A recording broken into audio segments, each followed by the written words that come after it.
Hey y'all, welcome back. I'm Chann. You're watching Made by Chann. So it's officially summer here in Texas, and when I say officially, I think it's supposed to be 100 degrees next week. So we are making summer dresses from here on out. I was scrolling on the Talks That Tick, and I saw this JCrew dress, and I just thought it was so cute. I really like JCrew for inspiration. It's one of my favorite go-to brands. And if you saw my last video, my Fabric Warehouse clearance sale haul, I do have an eyelet border print fabric. Never worked with border prints before, but see no reason why we can't start now. I'm going to do a few modifications to make it my own style. But yeah, let's just get into it because it's 11 o'clock and I would really like 11 a.m.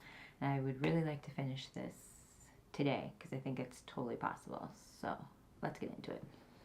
For the pattern, I'm using the Charm Patterns Maria pattern because I've made it before, so I am doing a slight modification. They have a low back. This has a full back. I just want to wear a regular bra, so that's why I'm doing that. And I do need to put bra strap holders in it because I can wear a regular bra, but it will shift out of place.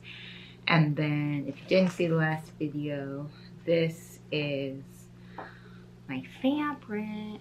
This is the border print on the eyelet fabric. It is quite see-through, so I will have to line this. I only have 3 yards of it, and it's 44 inches wide. And I learned with border prints, it's better to cut them on the cross grain to get the border, so I'll figure that out. And then for the skirt, I have my own skirt block that is A-line because the skirt is an A-line gathered skirt. I don't know if I'm going to do the gathered thing because I don't like bulk at my waist. Even though it does make you look a little bit more snatched. We'll see how much fabric I have. That will actually really dictate what type of skirt I do. But yeah, I need to cut out my fabric and I need to cut out a line. I need to find a lining fabric for this and then we can get started. I don't know if I have any lining. Yes, I did. Yeah, we'll figure it out. We'll figure it out. We're just gonna get to it. Let's just do it. Also, because I've made this before, I cannot tell you all my mods, but I know off the top of my head I did a sway back, a forward shoulder, and I had some gaping in the front because I have a hollow chest.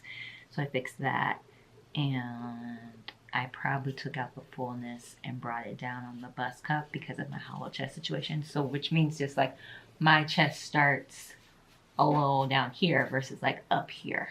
That's it. Okay, so to do the gathered A-line skirt, because I decided I'm going to do a gathered A-line versus regular A-line because I think it'll look fun and more full. I traced my skirt block onto my drafting paper. You can't really see it. And then I'm just going to slash and spread.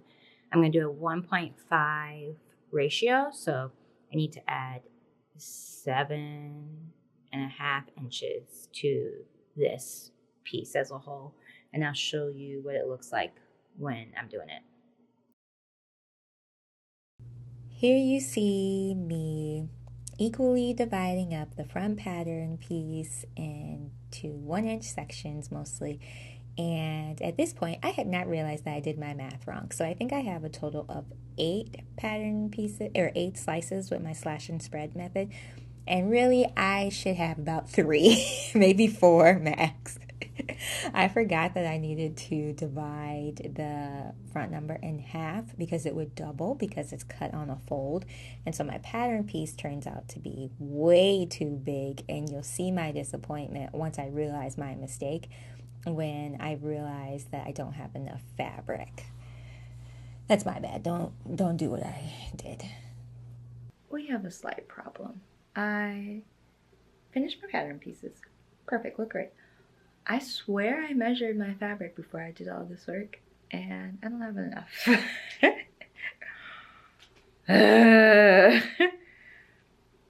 So to pivot, I'm just going to do a regular gathered skirt with no A-line, which will work.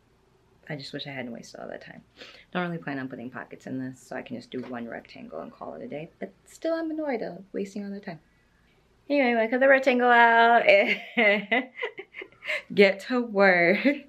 I found some rayon, so I'm gonna line everything with rayon, but that's just like really annoying because that took several hours where I just could have been sewing. but it happens. I almost didn't show you all, but I was like, no, let's not. Let's keep it trill on here. So gonna do that.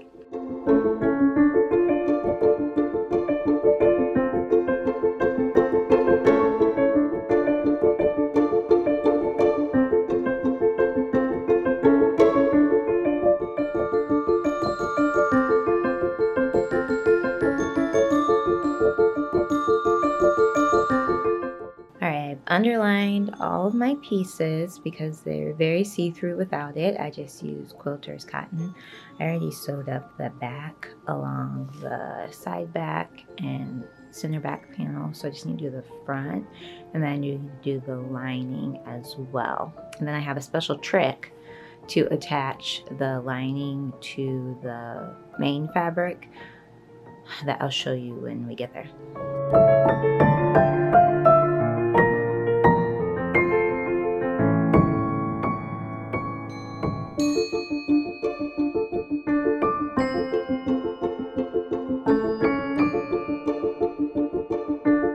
So I finished the lining, and now I'm going to show you my little trick.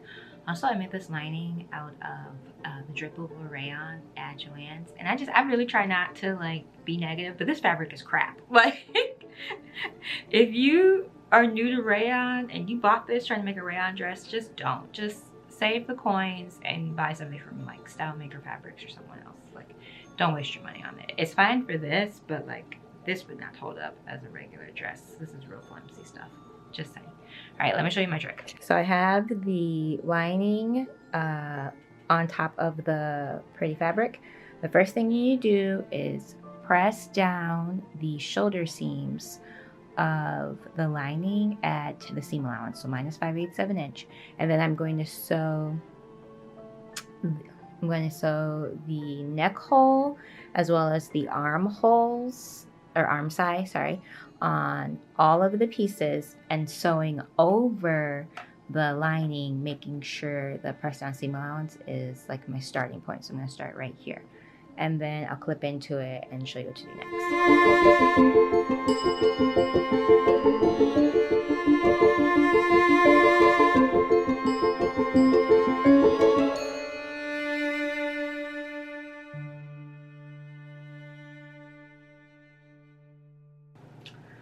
Flipped everything inside out. Your life will be easier if you press this first, but basically what I'm going to do now is sew the shoulder seams together, comme ça, and then I just need to avoid the lining, and then you sew it within the seam allowance, and then once you sew it, you trim it down, and then you slip stitch the lining. So there is some hand sewing, but it's just a lot easier and looks just much nicer than having to like hand sew the whole thing or try and burrito method. It's not going to work. I did understitch as far as I could, but that's basically what you do.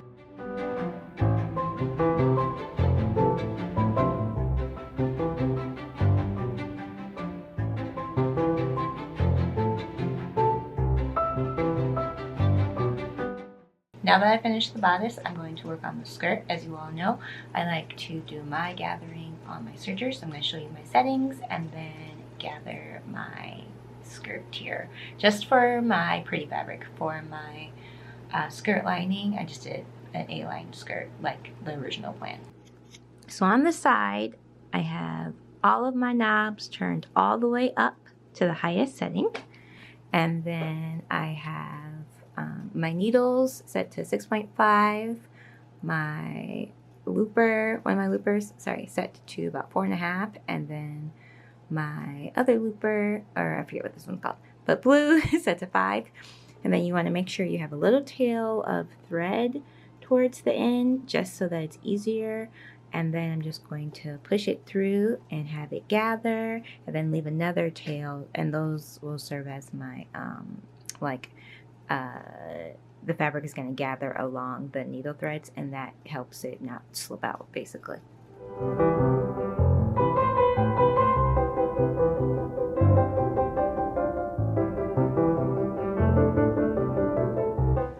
This is what it looks like all gathered up And so I just need to slide the gathers or adjust the gathers to fit the waistline of my bodice. And then I'm going to pin it in place. This is the look. I'm deep conditioning.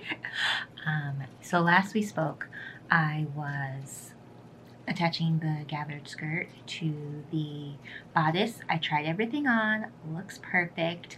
So now I'm just gonna pop the zip in because I don't really need to hem anything. And then next time you see me, I'll be wearing the dress. Okay, so here's, as you can tell by my voice, I do not feel well, which is why these final reveal shots are not as cute as they normally are. If I have it in me, I'll pop some pics in, but this is the dress. I really like it. I like how it turned out. I think it's very flattering for my body.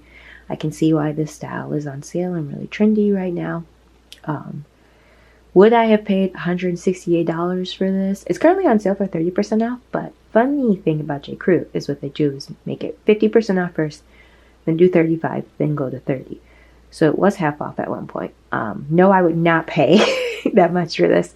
I did the math and it cost me about $23 in materials to make this. And in regards to time, I slowed down a little bit, but I made this in like a day and a half. So if we're doing my labor, then yeah, it makes sense it costs that much. But in general, I think this dress is really pretty. I actually have two of these. You just haven't seen the other one. I've already made the Maria before. Things I don't like is that this bust line does gape. I've tried to take it out, but then it messes with everything, so I just leave it alone right now. So I'll probably have to self-draft this myself. But in general, I really love it. Like, I've already worn this out. You saw it if you follow me on Instagram. I took a break from Instagram in June, and then I came back, and this was the dress I wore when I came back, and I wore it that day. I was feeling myself that day. I thought it looked so cute.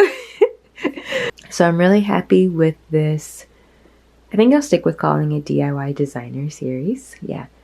So that's it for today. If you like this series, please comment down below any other trendy dresses or trendy items that you would like to see me recreate. I have a couple in the docket already, but I'm always open to suggestions. But yeah, if you like this video, please give it a like. Don't forget to subscribe, and I'll see you in my next one.